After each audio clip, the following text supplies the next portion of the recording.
You should have taken it home with you. You should have given it to your family. Men have died for that. If I've got a medal, I'd have taken it back home. Why didn't you just take it home?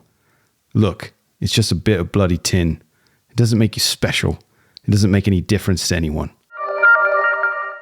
Welcome to Should You Watch This with the Popcorn Priest, a weekly podcast where movie enthusiasts, current and ex-movie theater projectionists, new and old friends, take the time to talk about a movie that we just watched and answer that very question, should or shouldn't you watch this? Time is the enemy. Join us as we follow the soldiers in 1917 from 2019. We need to keep moving! There's only one way this ends. Last man standing. 1917. Joining me today is a reoccurring guest, JJ. Welcome back to the show, my man. Thanks for having me, Popcorn. Normally we've had Jerry, Crazy Jerry, with us, but this is a time where we just get to gush about 1917. So I'm glad you're back. There'll be less name drops in this episode, but for sure, yeah. To start things off, I can't believe that you and I haven't reviewed this movie yet, to be honest. We've mentioned it a couple times. It's always been and we always throw it out there. So I'm glad we're doing this because I was so excited to watch it again. Yeah, me too. 10-time Oscar nominee and 3-time Oscar winner. The greatest one-take Sally of all time, 1917. The description for this one, April 6, 1917, as an infantry battalion assembles to wage war deep in enemy territory, 2 soldiers are assigned to race against time and deliver a message that will stop 1,600 men, or souls, from walking straight into a deadly trap. So that's a pretty good description. Is it too spoilery? Yeah.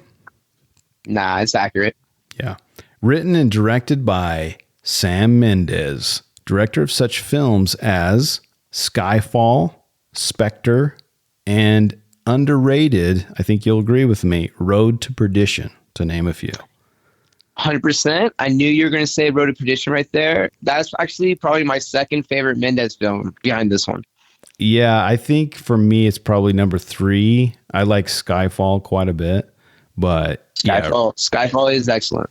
It's probably one of the better Bond films, in my opinion. Might be the best. It might be, yeah. And again, Road to Perdition, very underrated and super, super good. Not one you can just pop on all the time, but very, very good to watch. Top billed stars Dean Charles Chapman, George McKay, and Daniel Mays are the top billed stars, but we have appearances by Colin Firth, Mark Strong, and Benedict Cumberbatch, to name a few. Did I miss him? Some British royalty. Yeah, exactly. Runtime of 1 hour, 59 minutes. Rated R. Genre on Rotten Tomatoes says war history. And IMDb says action drama war. I didn't know that history was a theme or a genre. History. Yeah, and I actually don't like that theme because I read in a Mendes interview, he's like, this isn't supposed to be a history lesson. No, it's not. It's a dramatization. But you do learn things along the way.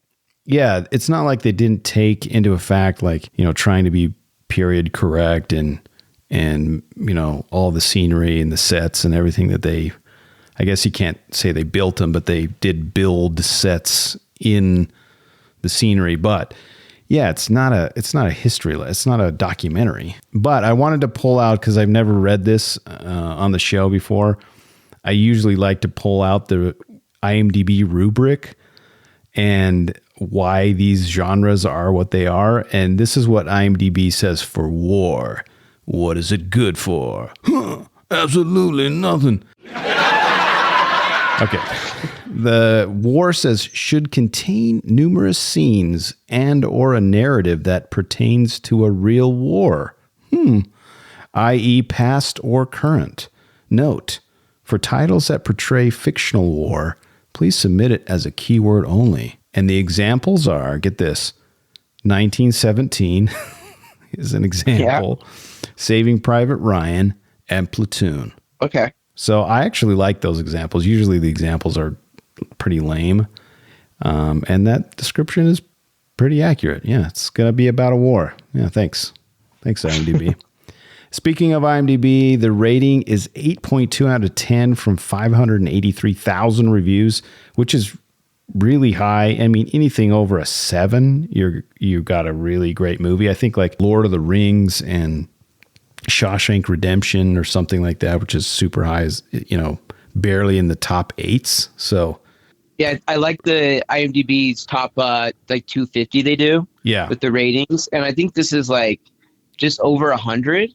Correct. Of all time. Yeah, I think I brought that up somewhere in here. If I didn't, I'm glad you brought it up now because it's up there. Ratings from Rotten Tomatoes, 89% from 471 critics.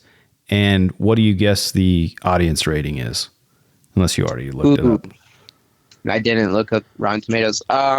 90. 88. Very close. All right. And that's with 250,000 plus audience ratings. So very high. People like it. Critics like it. You and I like it.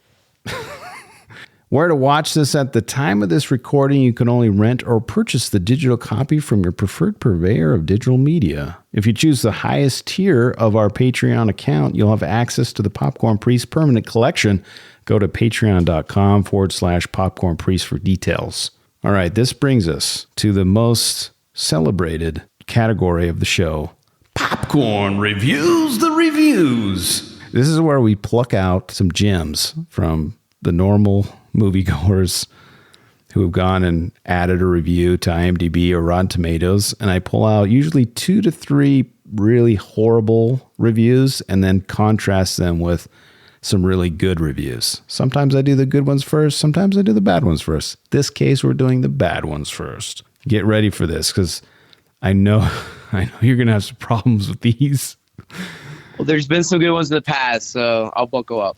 All right, buckle up. Just about the most stupid war movie ever made, says Nick. Oh, just stop it already. Done. I'm done with this guy. Whoa. Says Nick Kelly 763. This is what he says, and I'm going to read the entire thing. I apologize, listeners, but you have to hear what Nick Kelly says. The brief synopsis of my review is that if this is remotely based on stories from his granddad, then his granddad is the prince of liars, or Sam Mendes made them into lies beyond belief. There's so much historically wrong with this movie that it would be quicker to list what was right. And I'm kind of glad that you brought that up early in the pod because it's not a history lesson, okay? Nick Kelly. Yeah, but I feel like the accuracy on this film is legit. Yes. Yeah, he goes on to say, from the fact that 1917 was a year of static warfare until Cambrai, from the fact that in the supposed frontline trench in the intro scenes, literally no one is keeping a lookout until we get to the general's dugout, from the fact that never, ever, ever on the Western Front did troops move into no man's land in a convoy of trucks, from the fact that colonels in World War I would never have taken independent offensive action on the Western Front, from the fact that nowhere in the British sector of Somme, Picardy, or the Calais region would you ever find a white water rapid. The whole film is a tissue of lies, wrapped around falsehoods, boxed in a laughably comic deceit that a corporal is going to rush through no man's land in 1917? Utter nonsense from start to finish. And that's before you get to the non-existent character development, the poor acting, and the lame script. Without a doubt, the very worst war movie I've ever seen. 1 out of 10 stars. Who hurt this guy? I mean, did he have a bad history professor in college? Like, what? Why is he so hateful? For sure, there's been worse war movies than this one, and this one's excellent. So yeah, and any of those things, like, they're not making a statement on whether the trucks came in at a specific time. They're talking about these, young men who were asked this was true. There were runners. They would send runners all the time in this war. So that's what it's about. Mendes's grandfather was actually one of the runners, one of the messengers. Yeah. That's what he did. Yeah. So the fact that maybe one offensive or one, battle was out of order or something, it's like, give me a break, man. Pop off. Art Vandelay, importer-exporter, says, more like a 5, but all the 10s are ridiculous. This movie was far more effective when the Australians made it and called it Gallipoli. In that movie, which helped make Mel Gibson a star, the two main characters had revealed backgrounds, so we were invested in them. It was a story about the two friends who were put into horrific circumstances. Whereas 1917 just sort of starts at the beginning of Act 2, where the two young soldiers are sent on a mission, and frankly have been on more harrowing hikes. Really? Okay. Although granted, I've never stuck my hand into a rotting corpse. True. The implausibilities keep piling up to the point where you're just sort of throw up your hands at the audacity of the director. Frankly, I couldn't care less about the single tracking shot conceit. Who cares? 1 out of 10 stars. Once again, who hurt this guy? I mean, and throwing that pot shot about the single tracking shot at the end is insane. Because this is unbelievably, the technical aspect of this movie is crazy. And just the logistics they had to go through to make that happen is just so impressive. Yeah, and I disagree with the character development, and I actually like the fact that the soldiers were just dropped into a moment in time. Yeah, the director wanted, them to kind of have that everyman quality, right? Kind of anonymous guys. That's what war was fought by these, everyday guys. Yeah, and also it's a one take shot, or at least presented that way. You're not going to have these scenes of establishing character that is, and we got a little bit of that when they're walking through the camp, finding the general. There's a little bit of that in there, and I don't know. We're not gonna spoil anything, but I ended up caring for both these characters a lot. Yeah, me too. And also that comment with the rotting corpse, that scene when that happens with the hand, I will literally go out loud. Yeah. Every time. Yeah, because that's disgusting. Especially, yeah, believable though. Believable, yes, yeah. How it takes place. All right, here's our last horrible review. This guy just says, what a stupid movie. Says Trinate71. He says, first, I usually love war movies. They are among my favorite genres. Okay, that's why I wanted to set this one up. My criteria for judging isn't about accuracy. Okay.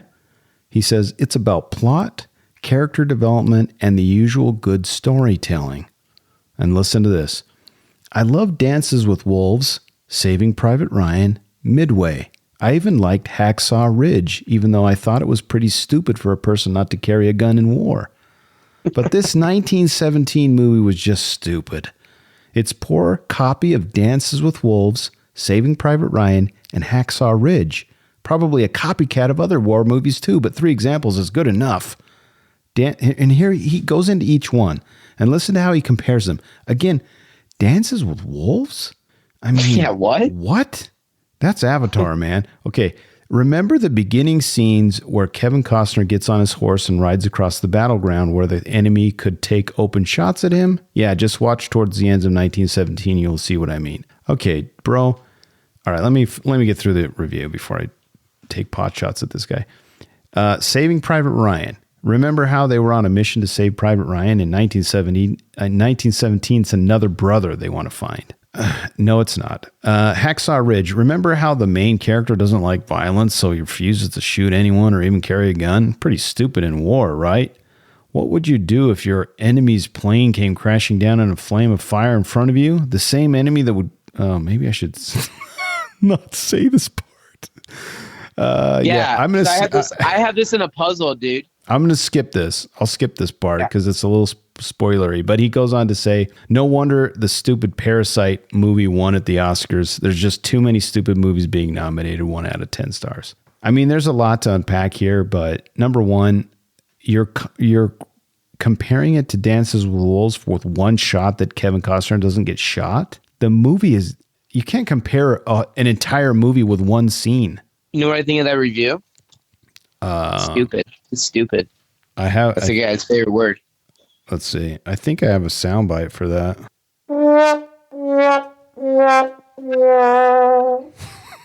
And Saving Private Ryan is about Saving Private Ryan. These guys are delivering a message. Yeah, it's not about his brother. His brother is incidentally part of why maybe they selected him for the mission, but that's not the reason for the film in any way. Right. That might be some motivation for the character, but not what the movie's about. So hot garbage. Yeah, exactly. All right. So I have 3 good reviews. This one you're going to love. Here's the title of the review. Review from a combat veteran, says Dr. Peter Caldwell. And this is what he says. And I have the full review here. Last night, Colonel Ferry and I, Colonel Caldwell, both USA veterans, were able to watch the new World War I film 1917 before it is national release. So they got a preview. It's a cinematic feast for the eyes. Long, expansive shots that follow the protagonists as they execute their mission. It does not hide the horrors that existed in trench warfare. It shows them for their brutality and abundance. My great uncle died as a consequence of his service fighting in the trenches, mustard gas poisoning. In many ways, it reminded me of Saving Private Ryan. Ironically, we had some guy getting angry about it. For those who served in combat, I have deployments to Iraq and Afghanistan. I cannot tell you if the film will be too difficult to watch. It might well be, especially if incoming artillery is a trigger. For me, as the camera travels a few inches above the dirt, advancing slowly up a berm, my response was visceral. I was taken back to the patrols we walked in Afghanistan, not knowing what was around the corner, not relaxing heightened vigilance, not knowing if there would be an IED, a child wearing a suicide vest, a sniper taking aim.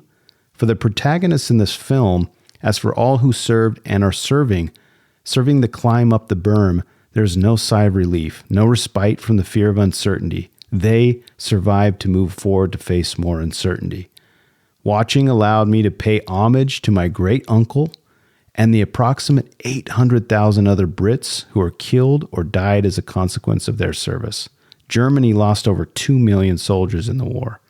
Estimates put the total casualty numbers for both military and civilians at 40 million. Half killed or died from wounds or infections. I rate this film as a 10 out of 10 for many reasons.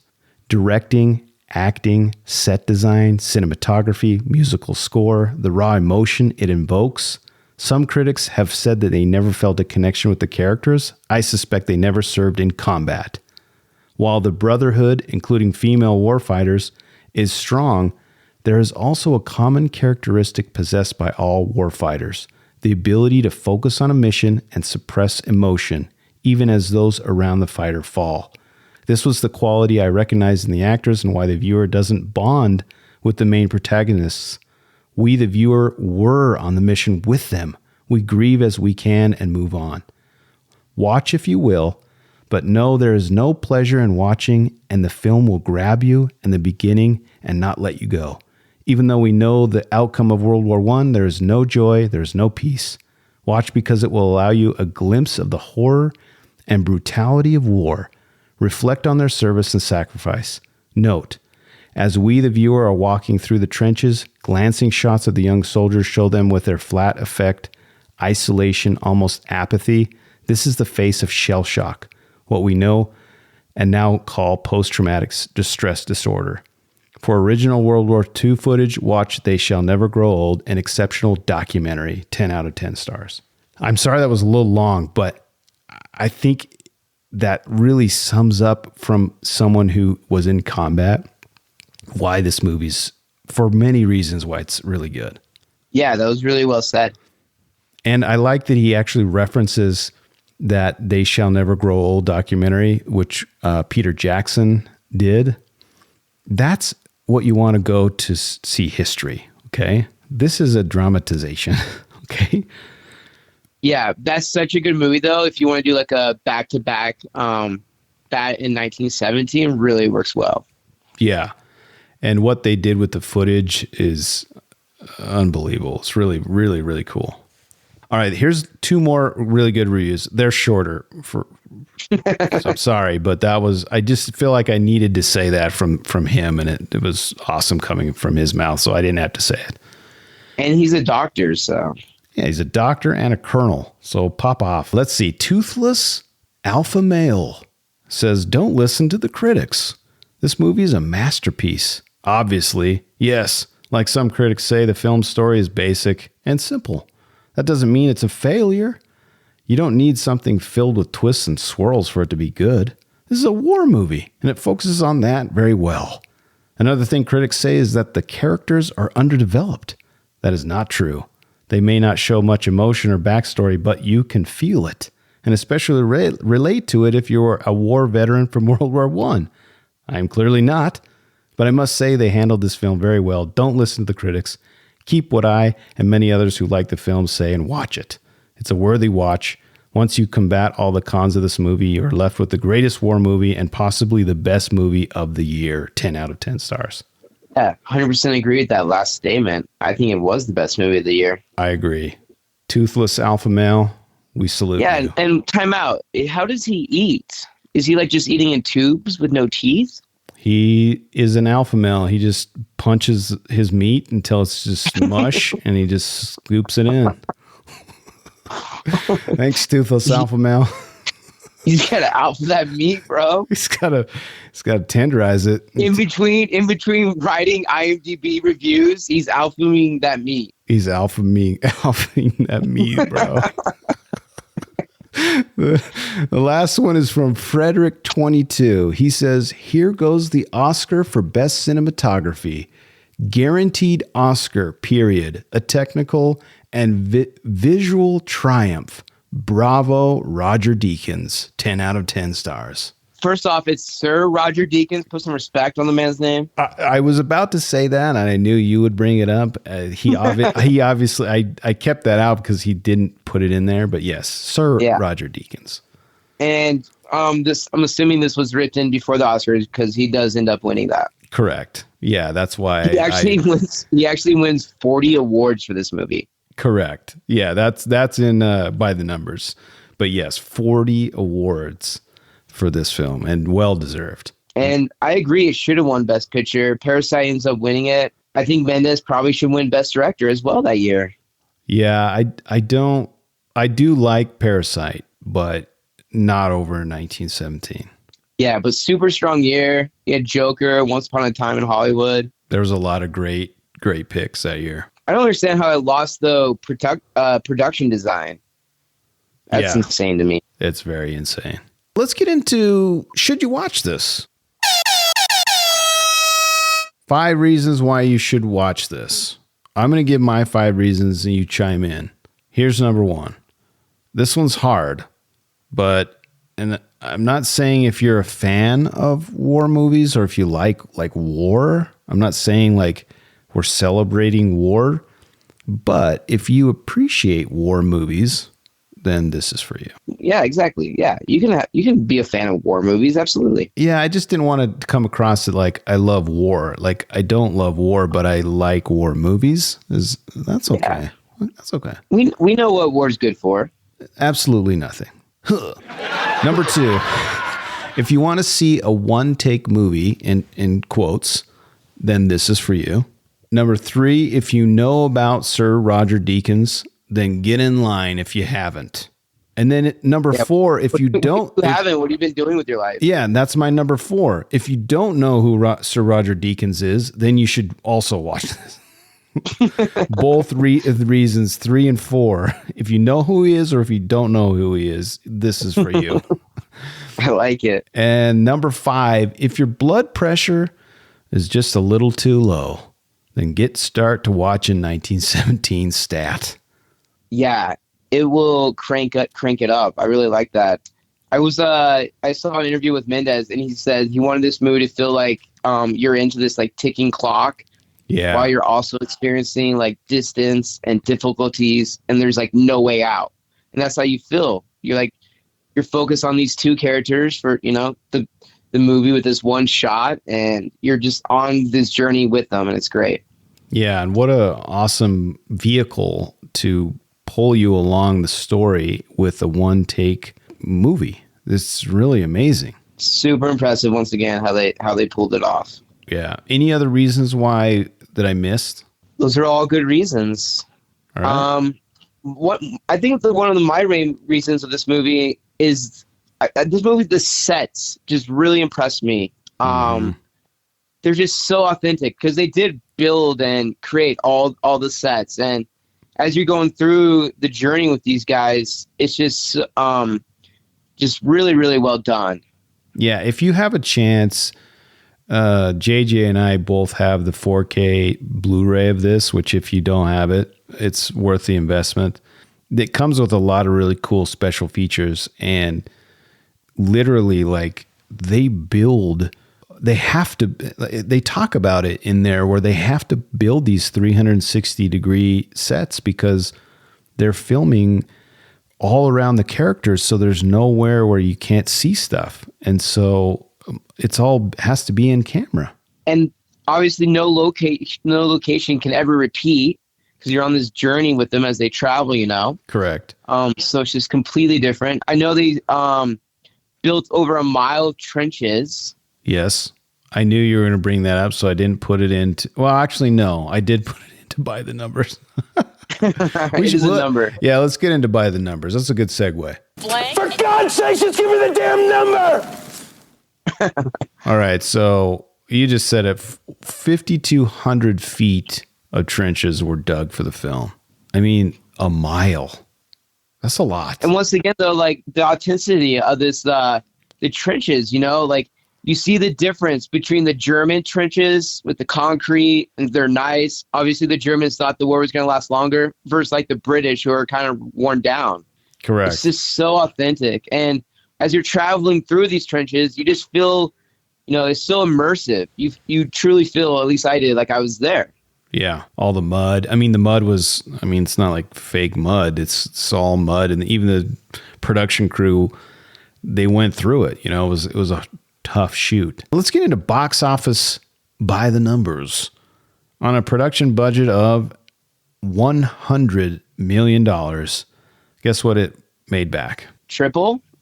$389 million. So over 3x, which is almost 4x its budget. And it deserved every penny. Triple X? Triple X?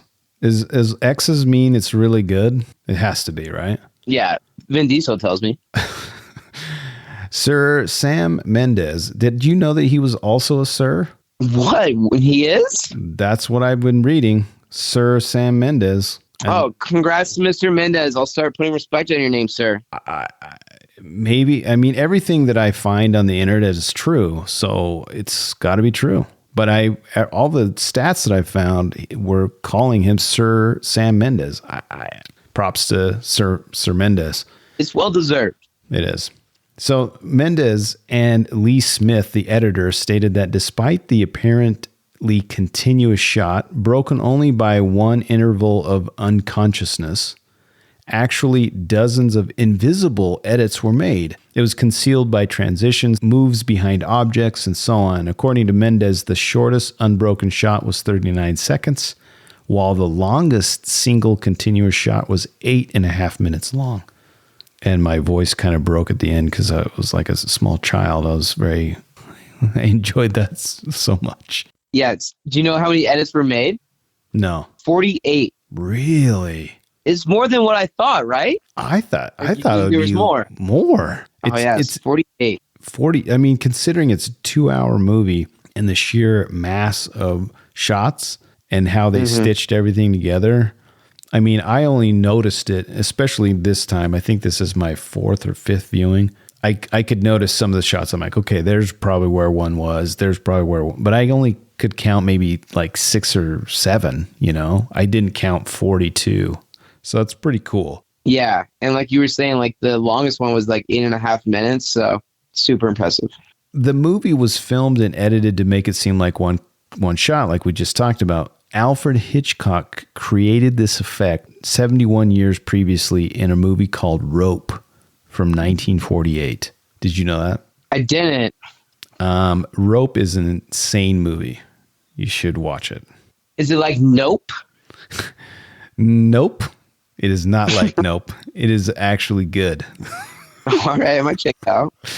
The entire movie, I think, was so he shot this, and I think there were because the rolls of film that they used at the time, he wanted to do a one continuous shot, but because of the limitations of the medium, the film, the canisters themselves ran 20 minutes. So he had to do 20-minute cuts, but it's a one continuous shot, and it's pretty cool. I'll just check that out. Maybe just on the YouTubes too. Yeah, it's essentially shot also in one location too, where this guy's he's trying to pull, maybe I shouldn't say it in case you want. Yeah, don't spoil it. Okay. It's really cool. Can you think of, I'll check it out. Can you think of, so this movie is like, might be at the top of the top when it comes to like one shot scenes, but other movies that have impressed me as far as the one shot, can you think of some? Some of them on my list would be like Children of Men. Children of Men is pretty big. One of the scenes in Casino is way awesome. Goodfellas. Yeah. I meant Goodfellas, not Casino. Goodfellas. Yeah, Casino has a couple. Oh, it does? Oh, okay. Well, then I was right also. Yeah, Scorsese's the man. It took 6 months for the actors to rehearse the movie before shooting started. Sir Sam Mendes says his grandfather Alfred, who entered World War II as a 17-year-old in 1916, carried messages through no man's land, which you talked about. He was 5'4" and was often hidden by the winter mist that reached as high as 6 feet. 2 years in the muddy trenches left Alfred with a lifelong habit of washing his hands frequently. He didn't talk about his wartime experiences until he was in his 70s. 5'4", couldn't be seen in the mist. In the mist. JJ Mist. Yeah. That's in here because it's many numbers. The lightning rig used for the burning church was 5 stories high and consisted of 2,001 K tungsten lamps, a total of 2 megawatts. It was one of the largest lighting rigs ever built for a film, if not the largest. According to director Mendes, the burning church was the largest rig ever created by his DP, Sir Roger Deakins. The myriad lights were transformed into the blazing inferno by visual effects and post-production.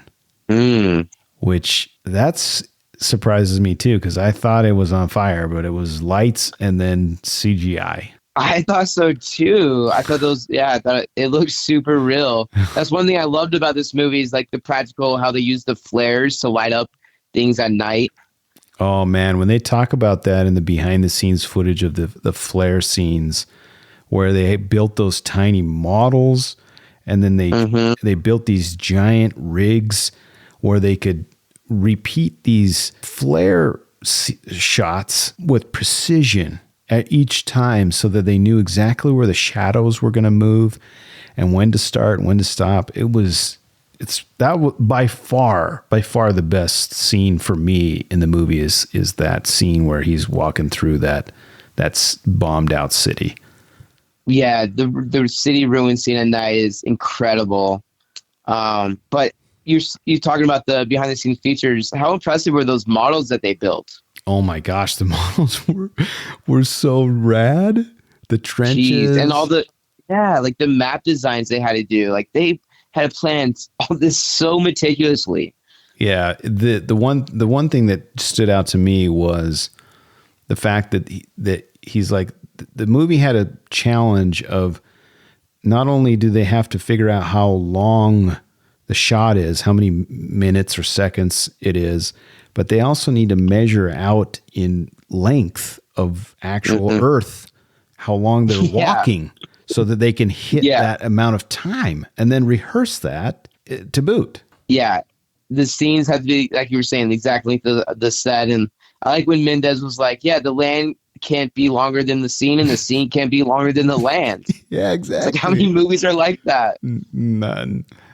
So it had to be highly choreographed. Yeah, it's impressive. I bet you didn't know this. First prestige war film to be nominated for the Academy Award Best Visual Effects in 50 years. Did you know that? Prestige Worldwide? Prestige Worldwide? I mean, the last Prestige Worldwide war film to be nominated was Patton in 1970. What is this for visual effects? For Best Visual Effects. 50 years for a nominated film, for a war film. Yeah, that seems crazy. That seems really crazy. I can think of a couple war films off the top of my head that could fit that bill. And I wonder if they were nominated or not. I mean, everything on the internet is true. This was interesting to me, and it's also a number. Soldiers drink alcohol in many scenes. Okay. During World War I, bottle rations included 2.5 fluid ounces of alcohol. Soldiers behind the lines got it twice a week. Those on the front lines got it daily with double rations when they went over the top. You gotta get those nerves up, dude. Gotta that liquid courage. Gotta get that liquid courage daily. Double rations when they get ready to pop over the hill. Hey, they deserved it. Give them all they want. Yeah, liquor them up. Let's see here. This I thought was really interesting too. It's Sam Mendes' second film to be specially Sir Mendes. Okay, Sir Sam Mendes' second film to be specially formatted for IMAX since Skyfall, which was also shot by Sir Roger Deakins. Yeah, I remember seeing this in IMAX with you actually, and so glad we did that because these scenes popped so good on that. I know. Sometimes my friends, I'm like, I'm sorry, we got to drive like 48 minutes to find a theater to go to this or go to see like something in Atmos or something in IMAX. Granted, there's more theaters that are closer to us now, but at the time we had to like make a trek, and glad we did. What's up, little doggy? That's not JJ's stomach. It's his nice little dog. Just Cooper trying to play. Yeah. I only got, let's see, I've got 3 more numbers, and then I think we've got a special category that you like to bring up, and then we're done for this week. So here they are. This one's really, really fascinating. But because it's a number, it's in here. Because changing focal lengths would, in most cases, cause the hidden edits to become apparent. The majority of the film was shot on a single 40 millimeter lens. Yeah, so I guess that was the first time that camera has ever been used. Correct. And it was like the smallest camera that would give them the best image, obviously. A digital image, and Deakins was like pressuring the company to like get it made. Like, hey, we want this for our film. Yeah, and what Sir Deakins wants, Sir Deakins gets. Correct. Last 2 numbers. German soldiers can be seen carrying Mauser Geuers from 1898 rifles. This is a Call of Duty reference as well. The Geuer is the worst gun of all time, by the way. I don't know. Worse than the Mazu? Mazu's pretty bad, but like I don't know if the real Geuer, and I don't know if I'm pronouncing it correctly, but it's a terrible gun in Call of Duty video games. Would Bias Lockett use that gun? You mean S-Man Burger? I don't know.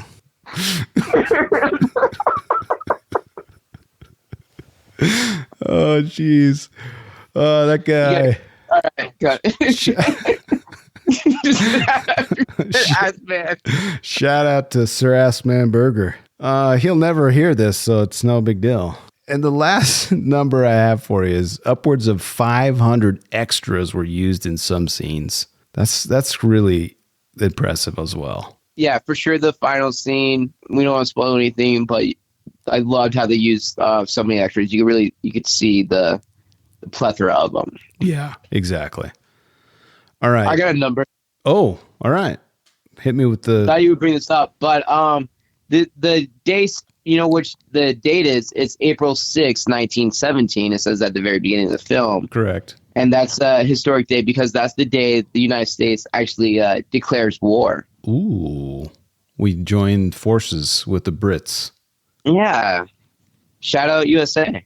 USA, go USA, even though we're kind of a crap country now, but back then we were cool. Yeah, we're fighting Germans and Nazis. Yeah, we're just trying to help our brother Brits out. All right, dude, this is for you, man. I don't have a soundbite for this impromptu category, but I'm just going to use the Golden Bucket chant. All right, we're about to go into Mount Rushmore. Yes. All right. So I want to do mine first, and then you do yours second, okay? All right, Mount Rushmore of what? What is your Mount Rushmore of war movies? And I'm not saying for like everyone. I'm talking about you. I want to know what your top 4. I got you. Give me yours first. Let me think. Okay. All right. Here's mine. And it's 4 because Mount Rushmore has 4 heads on it. Correct? That's how it works. Correct. Okay. All right. Big head. These are not in any particular order. I feel like these are all similar to me, but I will hit you with them. Number 1, 1917, obvious. Number 2, Dunkirk. Number 3, Saving Private Ryan. And number 4, Inglourious Bastards. And then oh my goodness. I have an honorable mention too, which is I think in Mount Rushmore there's like a crazy horse statue, like kind of off in the distance. This is our crazy horse. This is the crazy horse. Black Hawk Down. What a list! Great Mount Rushmore, dude. Yeah. I love it. All right, give me yours. Is there any that we're sharing? Yeah, for sure we're overlapping. I'm putting Saving Private Ryan up there. 1917. Okay. I didn't know you were such a Dunkirk guy. Dude, I love Dunkirk, man. That's going to be our next pod. I love it for a lot of reasons, mainly because I love Nolan, and I also love the score. I think the score for me is almost as important as the movie, and for me. 100%. The score is definitely one of my redemptions likes in this movie as well as Dunkirk. But Inglourious, that's a fantastic pick as well. Yeah. Could I get? I'll put Saving Private Ryan, 1917, Inglourious, and then it's not a movie, but what about Band of Brothers up there? Okay, I think that breaks the rule, but I'll allow it.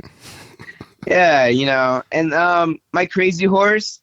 Is Tropic Thunder a war movie? Oh, dude, yes, that is great. They go to battle, right? Yeah, dude, I love your Crazy Horse. That's really good. How about this though? Here, I want to do a Mount Rushmore. Okay. Of your favorite Sir Roger Deakins. Oh. And I think we're gonna have some overlap on this one too. All right, you go first. So 1970 is gonna make this list as well. This Mount Rushmore. Correct. I'm gonna put 2049 up there. Blade Runner. Great pod, by the way. Yeah, go back and listen to our pod on Blade Runner 2049. Shameless plug. No Country for Old Men. All right. And then, funny that we've done this pod as well, Sicario. It looks like we have a list that we're checking off. We've got Blade Runner, Sicario. We're just picking great movies for the listeners. Looks like we might have these are Mount Rushmore movies we're giving you. We've got Dunkirk on the list. We got Inglourious Bastards we got to do. No Country for Old Men. I like it. Tropic Thunder, maybe? We got to do it. It's relevant. What's your mount for Sir Roger?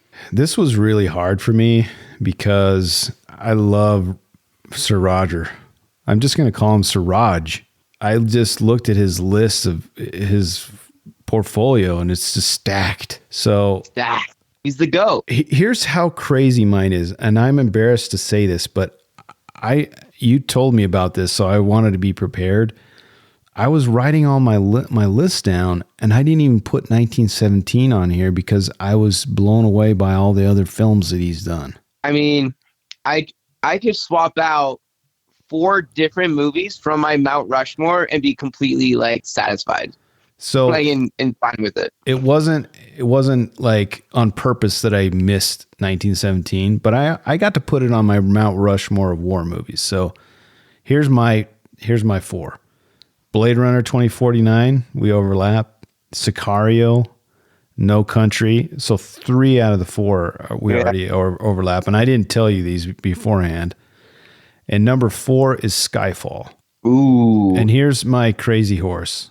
And my crazy horse is 3 crazy horses. So suck it. I got Big Lebowski, True Grit, and Fargo are my my crazy horses. Those are some great crazy horses, though. Yeah, I couldn't pick one. If I had to pick one, if I had a Gourd in my head, it would be Big Lebowski over True Grit and Fargo. But well, I want some crazy horse picks. All right, and I'm going with Skyfall one's good. I like Prisoners, but I haven't seen that, man. Like the assassination of Jesse James is up there. Yeah, I really didn't like that movie, but I liked it because of what it looked like, if I can say that.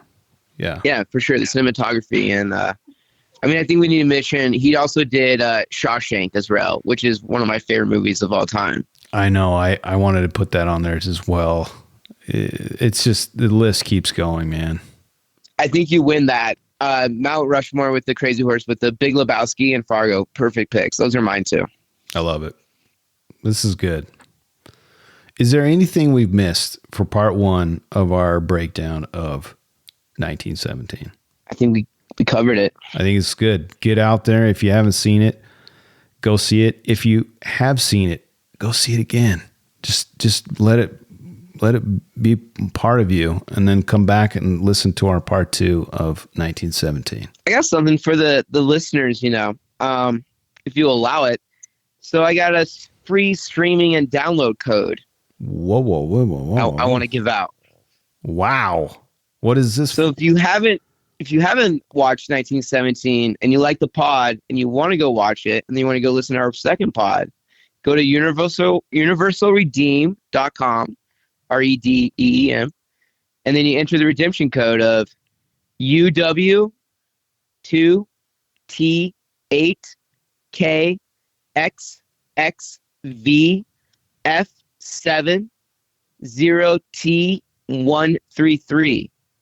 And that will give you, you can stream or download 1917 4K. Man, you got it right here, listeners. We're giving you, there's no excuse not to go see 1917. You just got a freebie. So the first one to get it, go grab it. That deserves applause. All right, excited for part 2. At this point, ladies and gentlemen, there may be some spoilers. No, not maybe. There will be spoilers up ahead. So make sure you go watch. And we've given you no excuse. Our gracious co-host, JJ, has given you a code. Go check it out and then come back next week and join us for a breakdown of 1917 from 2019. I am on the social medias. I dare you to message the great Popcorn Priest at Popcorn Priest. I love movies and would love it if you'd share the love. Share this with the movie lover in your life. Just hit the button and then text it to somebody. It's the best way to support the show. Unless you want us to give us some money. That's also another way to support the show by visiting patreon.com/Popcorn Priest for details. Lastly, the easiest way to support the show and the most free is like, subscribe, and give us a 5-star review. Easier than starting your car. And as always, again, special thanks for you guys for listening, and special thanks to my guest, JJ. Always a pleasure. Join us next week for part 2 of 1917. See you next week.